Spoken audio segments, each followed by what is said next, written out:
Hello, hello, everyone. Thank you for joining us. Thank you for attending this evening's webinar hosted by ARMA in collaboration with CARR on how to maximize your profitability and through real estate. My name is Desiree Harge, and I am the development specialist for the Arizona Medical Association, known as ARMA. Since 1892, we have been empowering physicians, moving medicine, and shaping care throughout Arizona. For over 2 years, CARR has been one of our incredible sponsors and partners, and as well as allies in medicine. Since 2009, CARR has been the nation's leading provider of commercial real estate services and healthcare tenants and buyers, offering unparalleled representation and advocacy. We are honored to have CARR as an invaluable partner. And without further ado, I would love to introduce you to two of CARR's extraordinary agents, Mark Austin, who has over 23 years of experience as a business executive, and Barbara Firminger, with over 25 years as a healthcare executive. So without further ado, Mark, take it away. Hey, thank you so much for the introduction. It's a pleasure to have you and spend part of your day with us. So we'd like to talk a little bit about maximizing your profitability through real estate. We'll have some time at the end to answer any questions you may have. Please feel free to use the chat feature to send questions and interact with us. And without holding back anymore, let's start sharing how to maximize your profit with real estate. So a little bit about CARR. We were founded in 2009, and we specialize in healthcare. So you as doctors have very different needs from other businesses like a State Farm or a Bed Bath & Beyond. So with us focusing entirely on healthcare, we tend to understand your business a whole lot better than some other folks who also handle real estate. The number one point of differentiation when it comes to real estate is we are a buyer tenant rep only company. So we only help people who are looking for real estate. We never represent the landlord or the seller. So we never find ourselves in a situation where maybe we're negotiating a purchase or a lease for you, and we also happen to represent the seller or the landlord on 12 other deals. All of our fiduciary responsibility is entirely aligned with you. So we can represent you in every market in the country. We currently have over 120 licensed agents across the country. For example, currently working with a plastic surgeon. One of the agents in one of our other markets worked with him on a lease over there. So he connected us, and I'm working with him to buy a piece of property here in Arizona as he expands his business. Also, what that means for you is since we have experts in every market, it means we can also help you when it comes to working with different support groups or vendors. For example, the dominant equipment supplier in Phoenix may be entirely different in Houston, Texas, or in Denver, Colorado.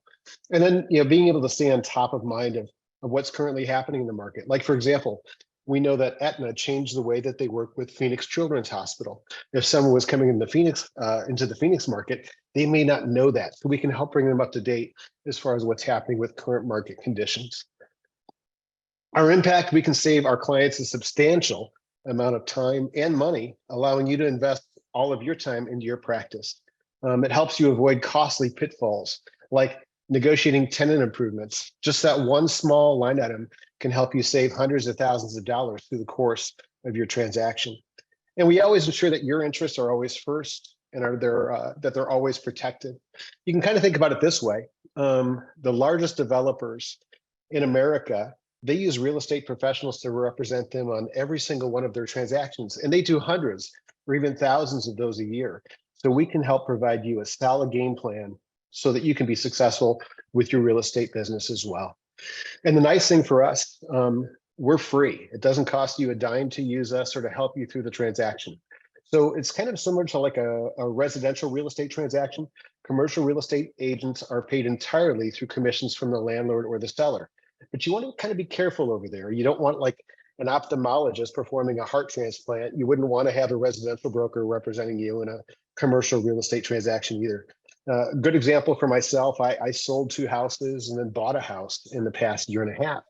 I didn't do that for myself. I hired a residential broker because they understand the residential market far better than I do. In the commercial market, there's different trends. Supply demand is different, and market conditions can also vary. So a commercial real estate transaction is very, very different from purchasing a home or renting a home. With that being said, how can you use real estate to help build your dream practice? Barbara will tell you that. Great. Thanks, Mark.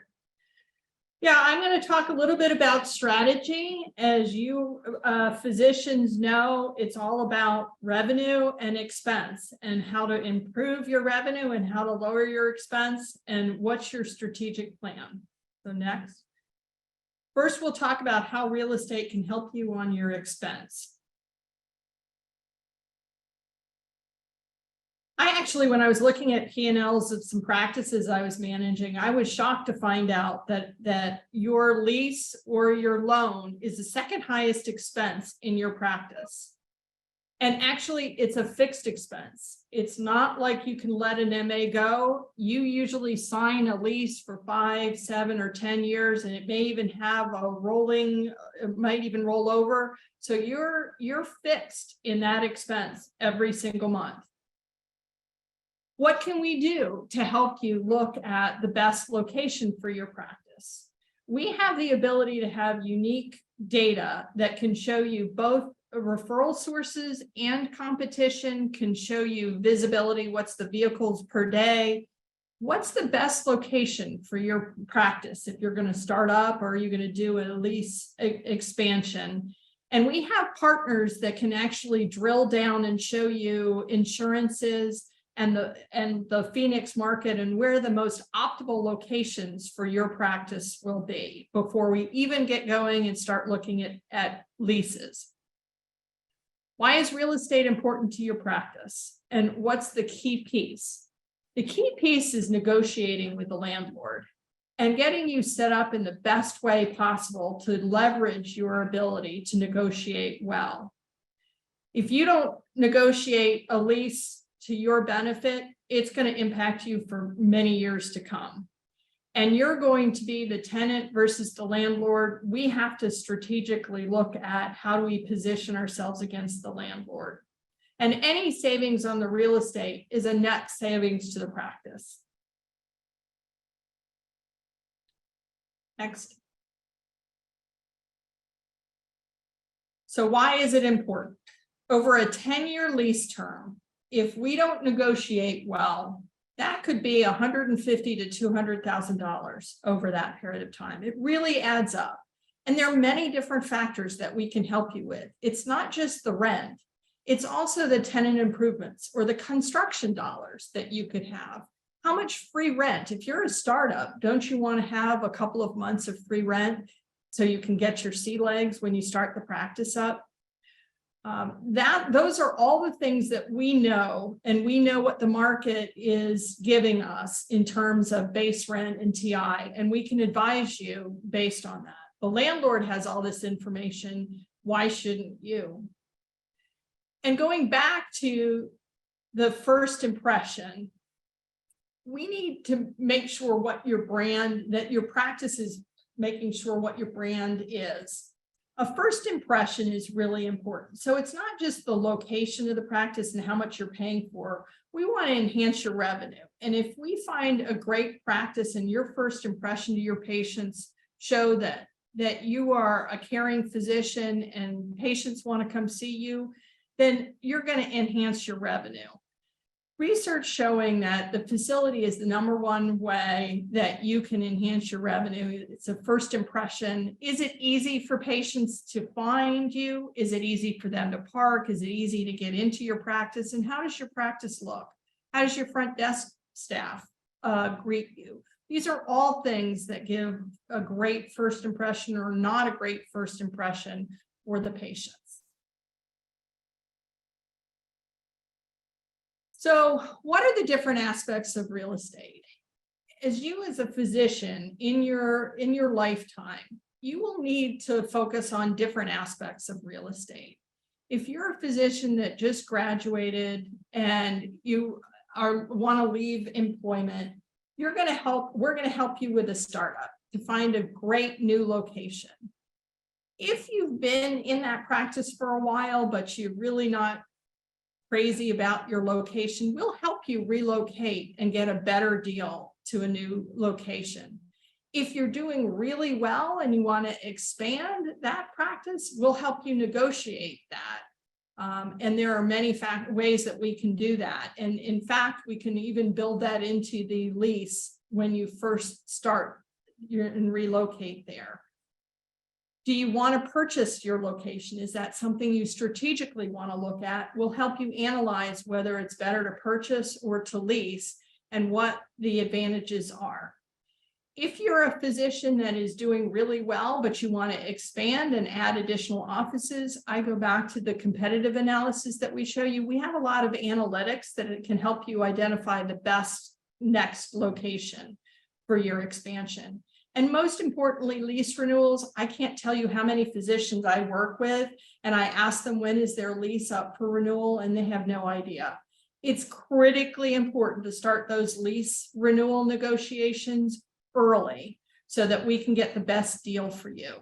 And lastly, most of you at some point will start thinking about what your practice transition goal is in the future. Are you going to sell your practice? Is someone going to take over your practice? Real estate is a key strategic and important factor in this practice transition to keep in mind in the long-term strategic plan. So at some point, you may want to find out and ask yourself, well, is it time for me to purchase a building or purchase a condo, or should I just continue to lease? And there are many factors to keep in mind with this. And we have the ability to help you analyze that and show you all of the different ramifications so you can make the best decision for you, both on a short-term and a long-term basis. How does that impact your cash flow if you purchase or if you lease? What does your equity look like in 5 or 10 years? Also, what are the tax implications if you lease versus you purchase? And finally, as we mentioned before, your exit strategy. Many providers I work with want to eventually purchase, sell their practice, and then they have an income stream because they have a long-term lease with the new owner of the practice, and that helps them transition into retirement. Terminology, I love this. Just like in medicine, there are an awful lot of acronyms and a lot of terminology that you all know as practitioners, and we don't really know. Just in commercial real estate, there are a lot of terms that are thrown around by landlords, and if you don't know that, or if you don't have somebody advising you, you may miss out on several terms that are critically important to you. For example, if you lease a space, we ought to put in right of first refusal if you think you're going to expand, because then you can either potentially purchase that practice, or if there's a space next to you that becomes vacant, you might be able to expand into that space. That could save you hundreds of thousands of dollars rather than have to relocate to a bigger space, and your patients won't have to find you in a new location. Selling your practice, it's important to put an assignment clause in your lease, because if you sell your practice, if you don't have an assignment clause, the landlord may say they would refuse to have the new buyer have the lease, and then that may cause the whole transaction not to be able to go through. Possible ownership. You might want to put a purchase option in your lease so that at some point, if the owner wants to sell, you have the right of first refusal and can purchase that. Competition, exclusivity. This is getting more and more important because, for example, I had an optometrist that came to me and she did not have the right exclusive language, and an audiologist set up in the retail center and was providing optometry. And because she didn't have clear exclusivity language in there, she had a competitor 2 doors down, and that really hurt her business. So that's something that Mark and I can help you with. Also, if you have tax benefits, we can create and help you create an entity for those tax benefits, because we have many partners that can talk to you about the different pros and cons of the different entities. Next, how do you leverage best in your negotiation with the landlord? In commercial real estate, there are many different types of properties. Just like buying a car, until you're ready to buy a car, the cars all look alike. Well, now, if you're looking at commercial properties, all of a sudden, there are several different options for you. They all have pros and cons, and it really depends on your brand and what you're looking for.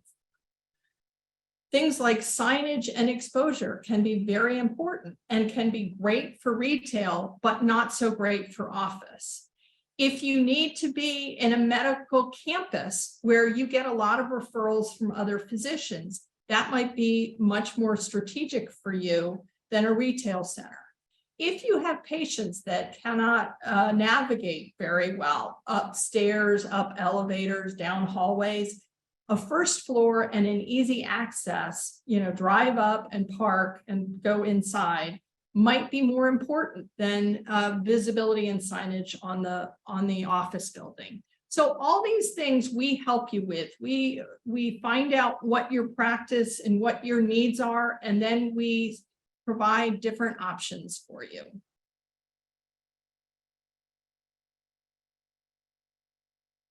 How are the landlords motivated? Unlike residential real estate, landlords, their property values are based on how long the leases are and how high the lease rates are. So it's very difficult to negotiate with a landlord based on the property valuations as an independent physician without data and without tools. We try to work with you and present you as a really important strategic tenant that would be a great asset to the landlord and the landlord's building. After COVID, as you all know, offices have a pretty high vacancy. So landlords are coming to the realization that looking at other alternatives like healthcare providers might be a great way for them to enter into and lower those vacancy rates. We can leverage that and negotiate much better deals with that. Why is representation so important? Well, every single landlord has professional representation, and they have expertise and they have market knowledge. If you don't have the same thing representing you as a tenant, you are at a disadvantage when you go into negotiating a lease or a purchase of a property. I heard a statistic which still is astonishing to me, that 80% of the physicians try to negotiate their purchase or their lease on their own or their lease renewals. That's a lot of people that aren't accessing information and expertise that costs them nothing. Now, there are two types of agents out there for commercial real estate. There are tenant representatives, like what Mark said, who have a fiduciary responsibility only to you. And there are landlord reps, and those are the people that are on the signs as you drive by properties with the phone numbers.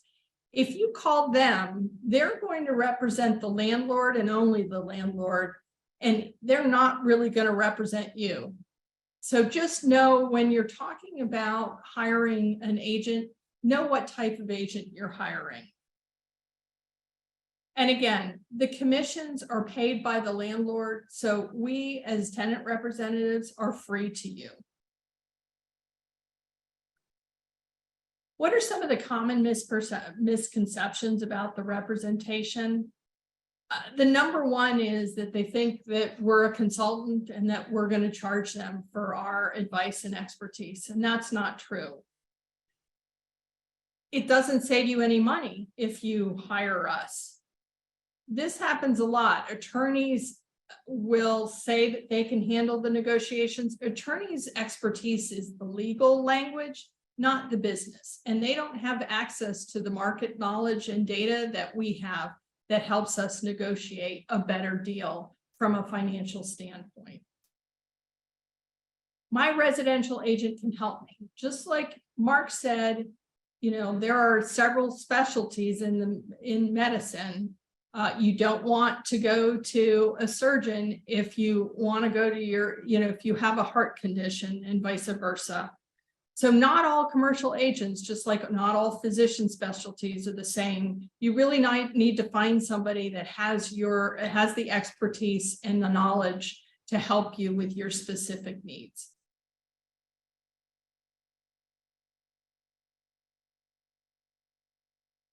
Okay, the importance of creating a strong posture. The most important aspect of negotiating anything is making that you really truly understand the importance of posture. Remember, everything is negotiable. Your lease rate, your annual escalations. You really never want to allow someone to tie it into something like the consumer price index, where it changes based upon what's happening with the economy. It could cost you tens of thousands of dollars through a 10-year lease. You don't want to negotiate. You want to negotiate your build out period. It's always extremely unfortunate when you're starting to pay rent on a space that isn't quite producing revenue yet. Your tenant improvement allowance is negotiable. And then free rent if you're starting a brand new practice, or you're relocating to a larger space where you're going to be paying for new equipment. Help us give you the break by negotiating free rent for you when you're going in, to make those first few months of starting your practice or starting a new location a whole lot easier from a cash flow standpoint. And things like signage and parking and exclusivity, the most expensive spot in the parking lot is always the one that's shaded, especially after we've been through several 115-degree days. Signage. If you want signage, and signage is important to you, let us negotiate the right position on the board out in front of the retail center, or try to get you on the side of the building if you're in a medical office building. We've got several tools that will help you through the process. This is just a simple example of a lease evaluation tool that we might use if we're negotiating two spaces against each other, which allows you to track, and we can keep you informed of where the initial negotiation stands and where we're headed. Again, posture is mandatory. You really have to understand what's at stake.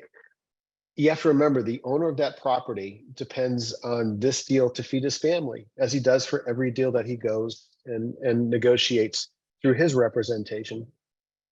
Perfect example of that is, if you were selling your home, say you owned a home for $1 million, and someone came along and they said, "Hey, I'll give you $2 million for it." Would you take it? Well, certainly the landlord or the seller would, in your real estate negotiations, and the business side as well. So you want to make sure that you've got representation to make sure that you're paying the fair market value. And what is that fair market? Well, you have to rely on an expert who does that. We actually play on that field every day, so we can help negotiate the very, very best deal for you. You got to remember, whoever has the most viable option always wins. If you think you can't move and the landlord thinks you can't move, guess who wins? It's the landlord. So it's always in the landlord's interest to give you little or no time, if possible, when they're doing a renewal. Quick scenario: if we want to renew your lease, we want to position ourselves to force that landlord to compete for your renewal. The first question the landlord is going to ask his real estate expert is, do they have a competent broker? Do they have other options? Are they willing to move? Those positions put everything on the table, not just the rate. And this will be the case for you, and we'll make sure that we find you viable options so we can create that posture to help negotiate that strategy for you. The timeline for negotiation is really varied and depends on the situation. If you're doing a new lease, you have to allow yourself at least 9 to 12 months. That way we can find the space for you, find something that you're going to be happy living with for the next 10 years. And it gives us time to make sure we can help you with the build out. If you're doing a building purchase, you need about the same time frame. On a renewal, you need a minimum 12 months. Really, ideally, you want to have at least 18 months. This will enable us to make sure we provide different options. And say you never want to leave, that's the last thing you want to do. We will find options where we can at least present a really good position to give you the best renewal option. One quick example: I'm working with a dentist, and he's in the last year of a 10-year lease. And currently he's getting ready to start paying $33 a month. So in doing the real estate marketing research that I'm doing around his area, we found that there is a space inside of his building being marketed for $18 a month. It's almost half of what he's currently paying. So doing the research and finding out what's happening in the market is going to allow us to save him a substantial amount as he completes his new 10-year renewal. On a land purchase, a lot goes into it. So you need about 18 to 24 months so you can get your approvals done and get your plans approved by the city. And with a practice acquisition, we really need about 30 or 60 days. And I really encourage you, if you're doing a practice acquisition on the front end, allow us to help you out. You have to understand that when you're doing a practice acquisition, there's really two transactions that take place. There's the purchase acquisition of the practice, which you trade on a multiple of the practice's income. And the real estate transaction really has an ability to stand on its own. And you should be able to negotiate it on its own as well. And this could save you hundreds of thousands of dollars if you're going to be taking over a 10-year lease in that building. Some common mistakes: believing that the landlord or seller will simply offer you the best terms. It's said so many times that, geez, the landlord's my best friend. I mean, he brings cookies and they drop flowers in on the anniversary date. The landlord isn't your friend. He's a business partner and he's doing what he can to keep you there. But when it comes time to the negotiation, you need to make sure that you're looking out for your best interest too. Never allow the landlord or the seller to initiate the negotiations. You've just lost leverage when you do so. Don't determine market value by asking what your neighbors are paying. Timing really impacts what your neighbors are paying. Did they negotiate the deal during COVID or coming out of it? Did they negotiate the deal in the prior administration and now the economy's turned? And so it's much different. Things are much more expensive than what they might have been when the economy was booming. And so you've got to make sure that you understand the timing of it. Neighbors and their rates may not have much impact on what you're doing or what you can get moving forward. Or relying on advice from patients or friends or colleagues. Really rely on an expert. We can help save you more money than you can imagine. And in closing, make sure you're hiring professional representation. Ensure that your agent doesn't have a conflict of interest. Have an expert track your dates. Know when your closing date is if you're purchasing the building. Know when your due diligence period ends. Make sure that you understand the market and your top options. And make sure your agent has a solid game plan to help deliver the results that you need to maximize your profitability through real estate.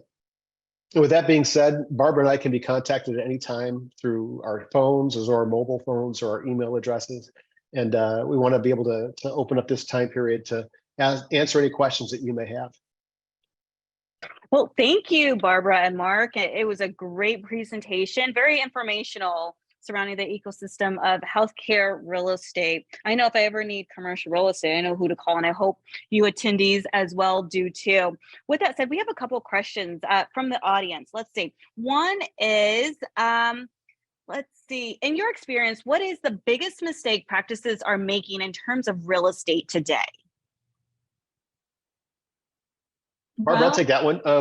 Go ahead, Barbara. If you're ready, go ahead. Yeah, no, you take it and then I'll take, because I think it depends on what they're looking at.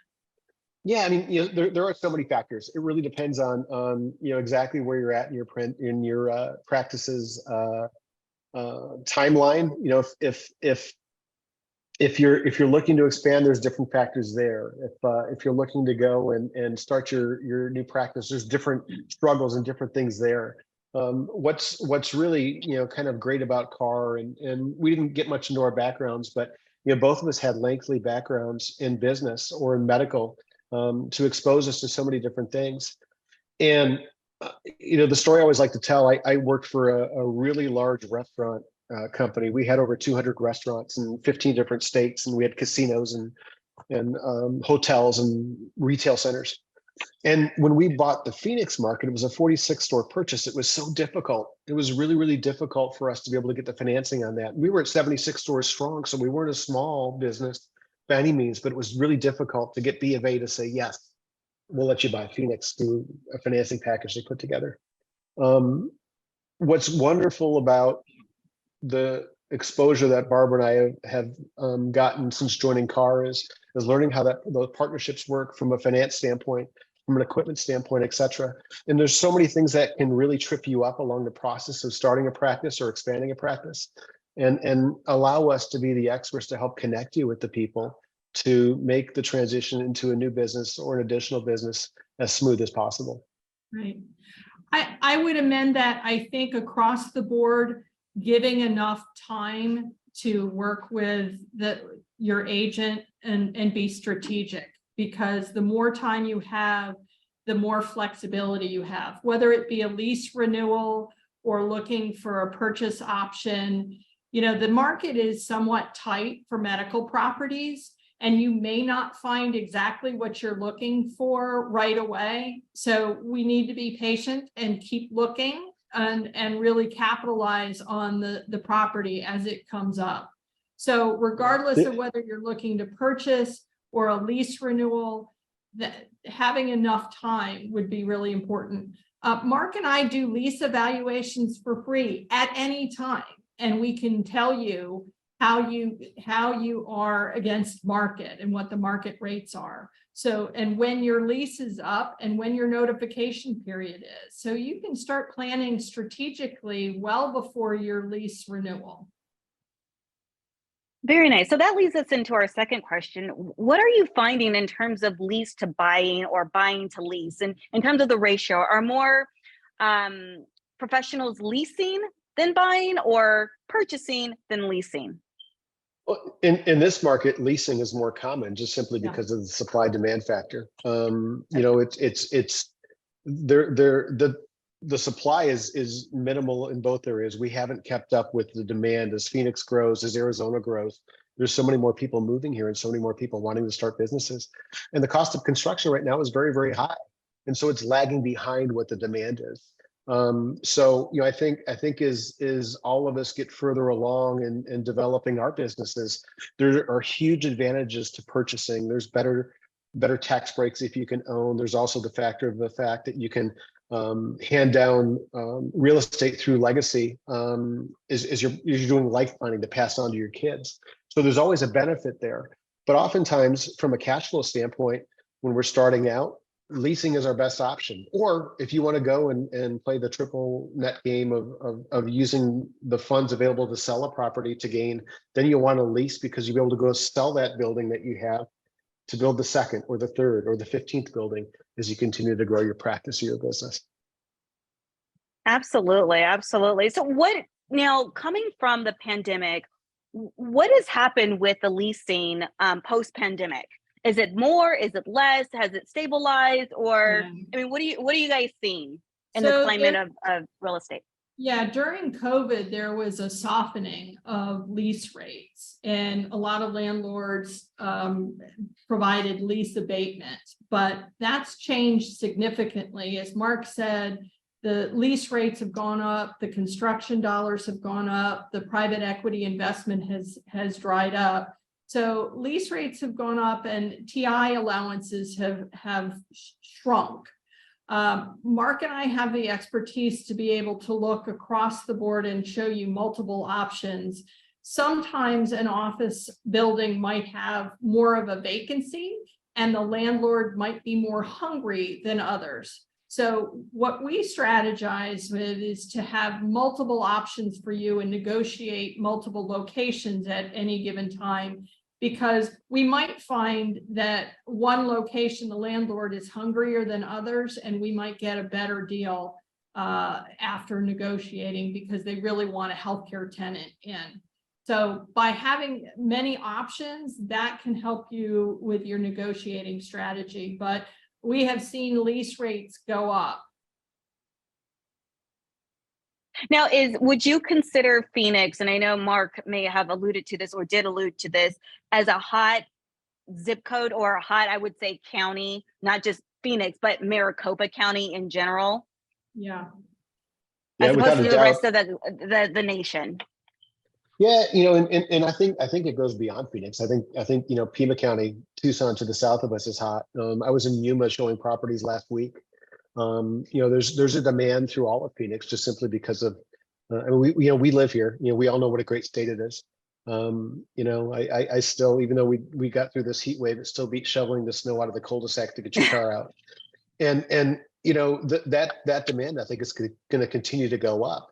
The challenge is from a developer standpoint, can they keep up with the cost of construction? Because it is higher than it used to be. Trying to, here's a perfect example. This is something that is new as of July of this year. In Maricopa County, the retail vacancies for retail property is at its lowest in history. So that means that it's simply dried up. I mean, there's just not a lot of space. If you want a retail property and we can find you a space that meets all of your criteria, the time to jump on it is now.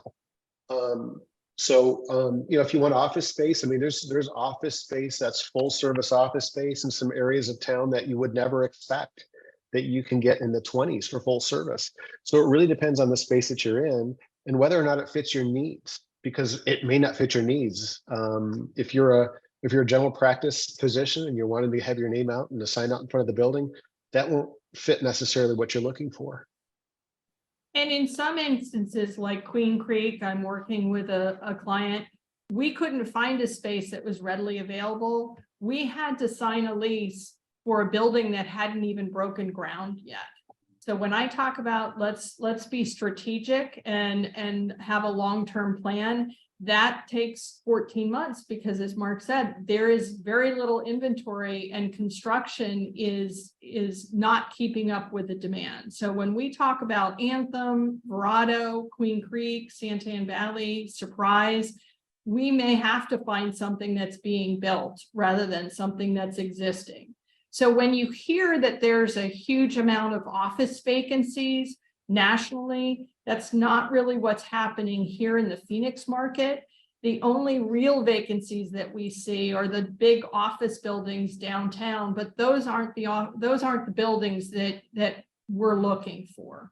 We're looking for those areas that the medical office space is much more tight, and we want to give you as many options as possible that fits your needs.